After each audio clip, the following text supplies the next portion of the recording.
Welcome to Fan for Racing Radio.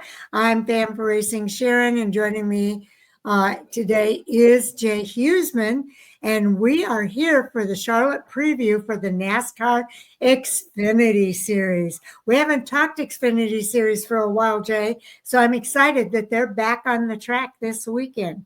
Have you been checking out that entry list? If you recall, I've been trying to talk about them for a couple of weeks, and you keep telling me, no, not yet. No, not yet. No, most certainly I'm looking forward to them being back on track. Unfortunately, two of them will not be, because there are 40 drivers and teams on the entry list for the BetMGM 300 at Xfinity Series race at Charlotte Motor Speedway. So two will miss the race. Now, some notable ones to watch. You got the number 3 is going to be Austin Dillon. I don't remember the last time I saw him in the Xfinity Series. Yeah. The number 07 will be Nick Lights. That number 17 Hendrick Motorsports this weekend going to be driven by William Byron. The number 19 Joe Gibbs Racing is going to be Chase Briscoe. I heard some talk about him this morning. Catherine Legg making another start in the number 32. The number 35 is Carson Ware. Brad Perez in the number 45. The number 53, I don't like seeing this one on a regular basis. TBA, to be announced. We don't know yet who's in the number 53. The number 70, though, that'll be Leland Honeyman Jr. The number 74 is going to be Dawson Cram. And the number 91, CJ McLaughlin. All right. Now, the next race is called the BetMGM 300 at Charlotte Motor Speedway. It is a 1.5-mile asphalt oval, and they'll race Saturday, May the 24th at 4:30 p.m. Eastern Time. The home network for the Xfinity Series is the CW, and they'll start their pre-race coverage at 3:30 p.m. Eastern. Radio coverage is on PRN and SiriusXM NASCAR Channel 90. They'll race that distance of 300 miles over 200 laps. Stage 1 is 45 laps, ending on lap 45. Stage 2, another 45 laps, ending on lap 90. And then the final stage is 110 laps, ending on lap 200.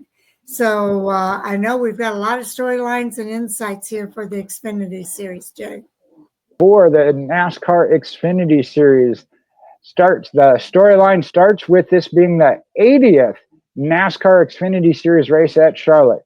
It has been on the schedule every season since 1982. Now, there were 2 races a season from 1982 to 2016, but they went down to 1 per year in 2017. And then after Charlotte, the NASCAR Xfinity Series regular season is at their halfway point. It's just amazing that we're hitting the halfway mark for the Xfinity Series already. And I believe that'll be the case for the Cup Series too, Jay. But there are 6 of the 12 playoff spots already been filled after these first 12 races. You mentioned that of halfway through the regular season. So we could possibly be looking at, if we were to get another 6 in the second half, a full field of race winners. Yes. Now, the first 4 drivers below the playoff cut line are all on the rookies list. So what I'm excited to see is whether or not one of those rookies can pull off a win and pull themselves up over that line. I think we're going to see it. Those rookies have been running in a pack, but I think they're going to start to separate. And I think we might see a couple of them win a race. Yes, indeed. No doubt.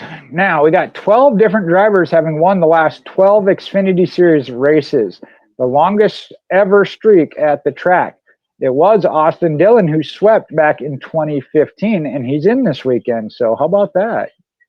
Okay. Now, drivers that are active this weekend with wins in the field include Austin Dillon, who has 2 wins, and Justin Allgaier with 1.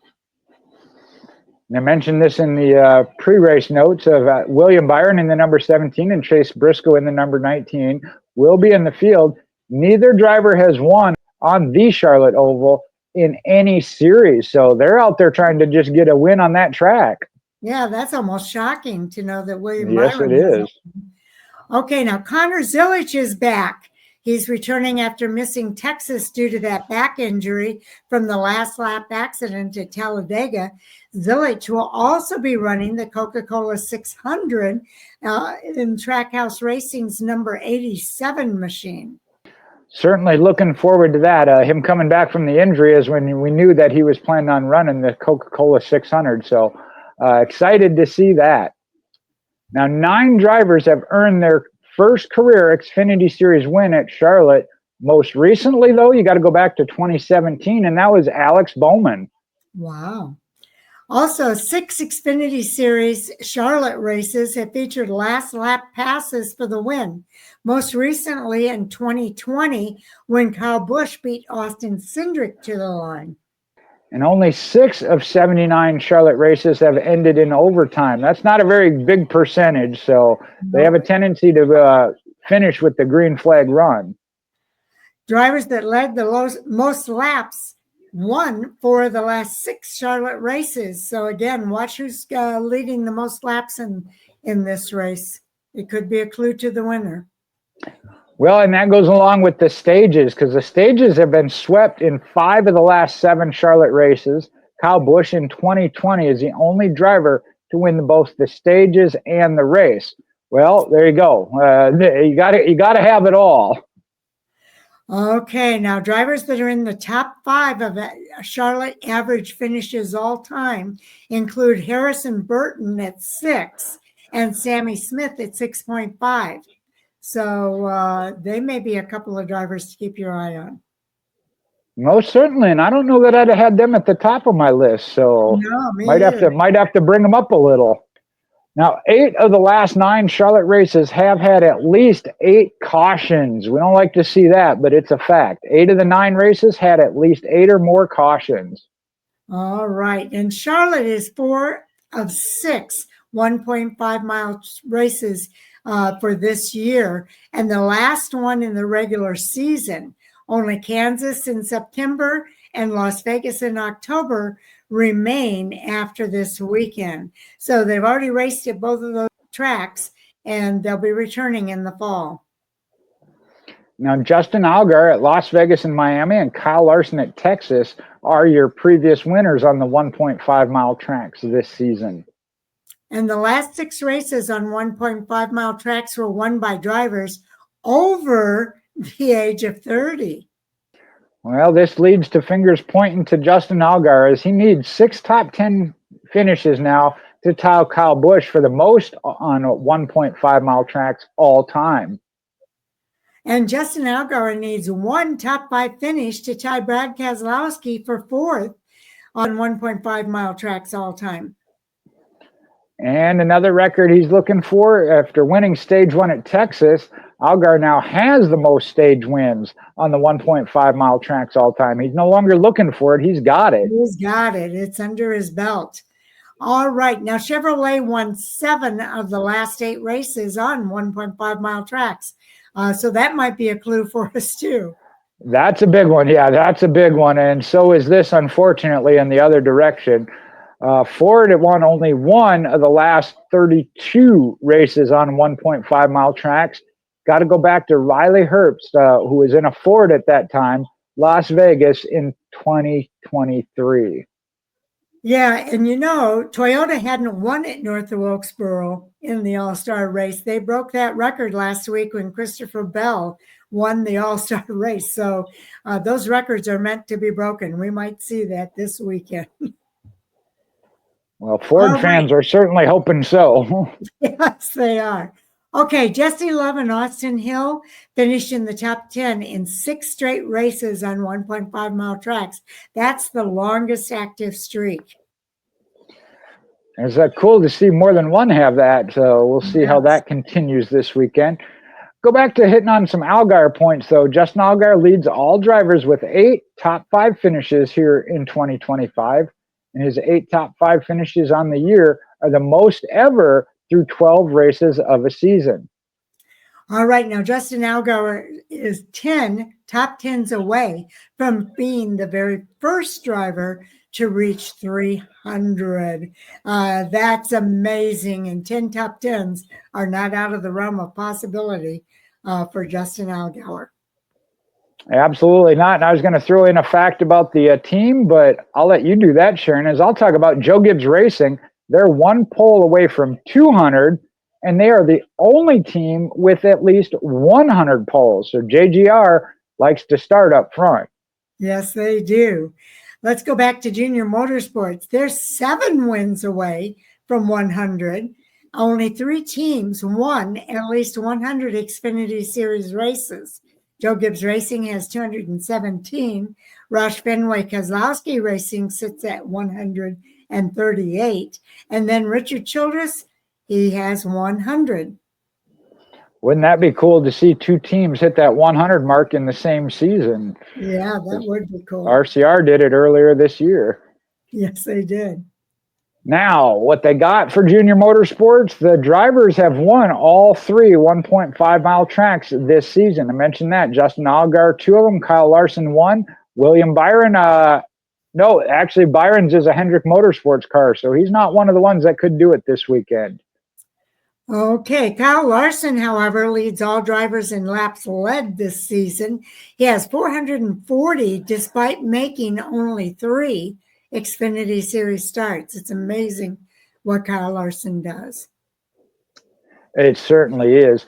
And talked about breaking out from that rookie pack. Daniel Dye is the only driver to finish inside the top 20 in the last 11 races. And he's one of those rookies we're going to watch, see if they can break out in this second half of the season. Yes. Sam Mayer is the only driver to finish inside the top 15 in 10 of the 11 races this season. Now, 5 races this year have ended with a last lap pass, and 6 of the 12 races this season went to overtime. But again, that doesn't equate well with the Charlotte track stat, but on the season, so we'll see which one overpowers which here. Yes, indeed. All right. 3 crew chiefs got their first Xfinity Series win so far this year. Adam Wall did it at Bristol, Sam McCauley at Darlington, and Chad Haney out at Atlanta. And we've talked about Chevrolet and their dominance. Talk about laps led. 1,761 of the 2,243 laps this season in the Xfinity Series. Doesn't give me the percentage, but you're looking at about 80% if my math in my head is going correctly. Okay, well, that's pretty impressive no matter what. Now, 2025 is only the 3rd time since NASCAR Xfinity Series playoffs started in 2016 that 6 or more spots were taken after 12 races. There were 7 back in 2022. Mentioned this earlier. We're running up to that possibility of you literally have to win to get in. Get in. Okay, Alpha Prime had 3 top 5 finishes in the last 6 races. The team only had 2 career top 5 entering this season. So when we look at it, again, the teams that are locked in right now with the win, you have Justin Allgaier, who does lead overall by 51 points, has 14 playoff points. Austin Hill in second does have more playoff points built up, 21. So the gap isn't as big in this series, but those two absolutely being Pac-Man and gobbling them up.